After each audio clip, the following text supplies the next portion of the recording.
C'est que Lihotzky est proche de ces artistes, graphistes et architectes en totale rupture avec le passé et les fioritures du goût bourgeois. Que rien ne dépasse. Un désir de lisse, de propre, de vide et d'ordre.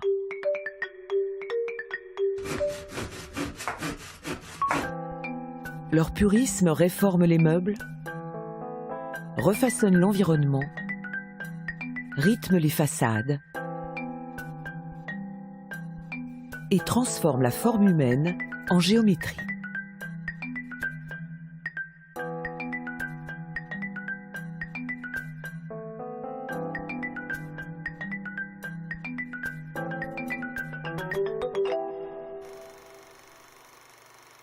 Lihotzky quitte l'Autriche pour travailler au programme de logements sociaux de la Nouvelle Francfort, aux côtés de l'architecte urbaniste Ernst May. L'Allemagne souffre d'une grave pénurie de logements et le contexte de la toute nouvelle République de Weimar donne lieu à des projets d'urbanisme sans précédent. Il faut concilier la nécessité d'abaisser les coûts de la construction et l'exigence de qualité pour le plus grand nombre.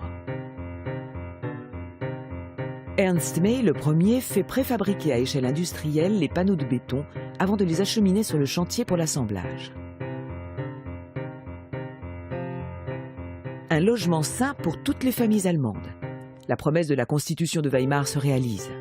Un habitat de masse de qualité n'est plus de l'utopie. Chacun bénéficie dans ce nouveau quartier d'un minimum d'espace et d'ensoleillement, de confort et d'accès à des services collectifs. Conçue par une femme pour les femmes, la cuisine de Francfort devient l'argument majeur de la promotion du programme.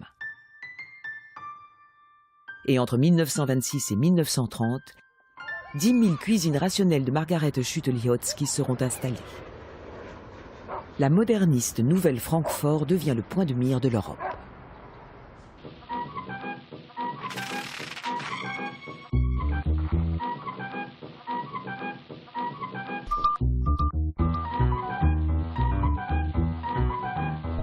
Américains, soviétiques, européens forment alors une véritable internationale productiviste.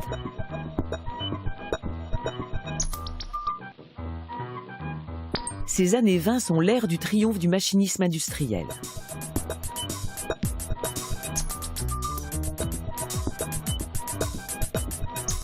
Le rythme de nos vies s'emballe.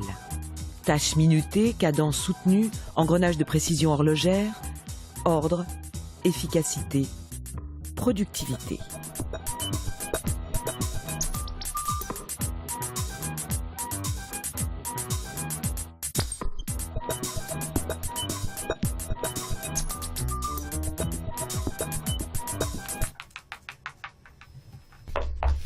L'architecte Lihotzky emboîte le pas, à la suite de Christine Frederick, une tayloriste et féministe américaine.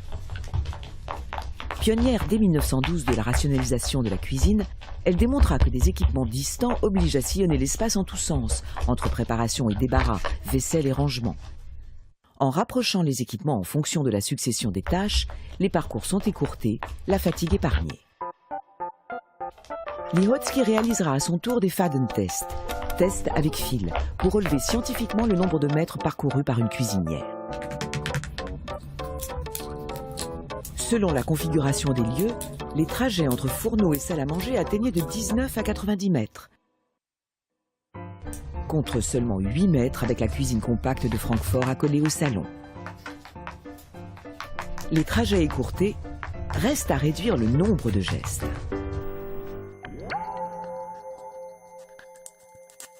Avec son chronocyclographe, le tayloriste Gilbreth a montré comment analyser chaque geste afin de déterminer le plus court chemin.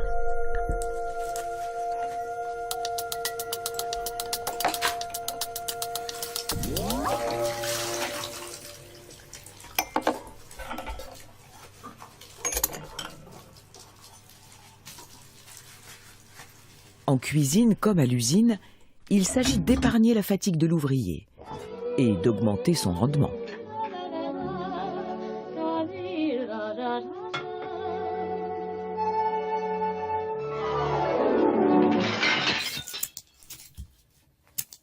Lihotzky aura sans doute tiré des leçons du best-seller de l'ingénieure allemande Erna Meyer, qui a comme elle pour ambition de réformer les habitudes ménagères, de permettre d'atteindre à plus d'efficacité tout en allégeant les corvées.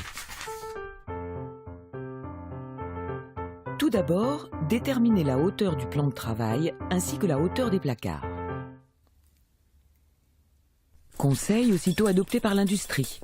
Ce sont les prémices de la standardisation, à laquelle l'architecte Lihotzky aura contribué par ses propres études.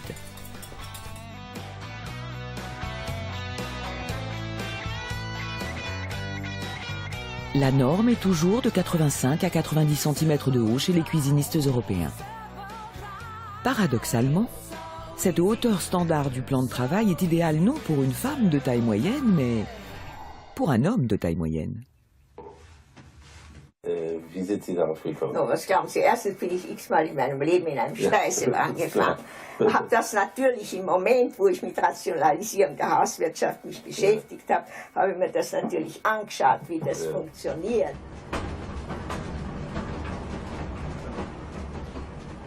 Clou de la foire de Francfort en 1927, un wagon cuisine est exhibé par Lihotzky pour démontrer qu'un espace aussi réduit est un gage d'efficacité.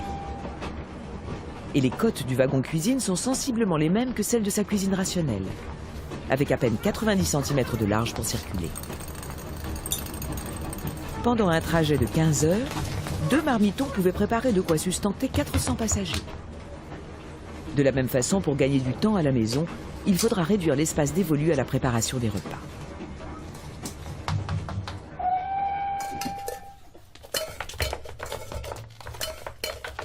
L'architecte estime que l'organisation spatiale de la cuisine est un facteur d'autonomie et d'émancipation des femmes.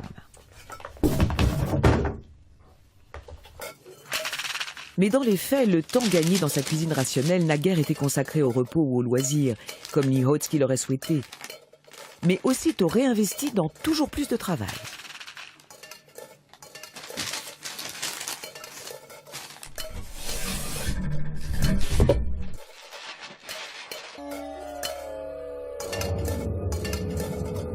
Avec la rationalisation à outrance du travail domestique, le corps de la ménagère a été machinisé. Elle s'est transformée en véritable mécanique à cuisiner. La femme tablier cuisinière crie à sa façon « Je ne suis pas une cuisine ». Hamburger press. Dans les années 70, les artistes féministes d'avant-garde font enfin éclater leur colère contre les rôles assignés aux femmes dans la famille et la société. Ice pick.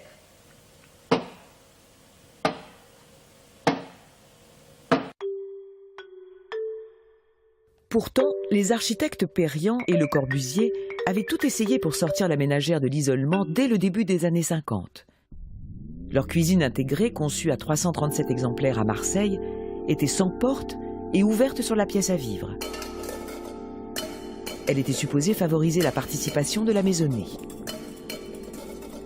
L'espace était déjà là, mais le carcan restait dans les têtes. À l'évidence, les cuisines ouvertes ne changent pas les habitudes des maris. Quand à Marseille on ouvre sur la pièce à vivre, à Francfort on cloisonne. Et pour couronner le tout, à l'apparition de la télévision et de son corollaire canapé, les utilisateurs condamnent la communication entre cuisine et salon.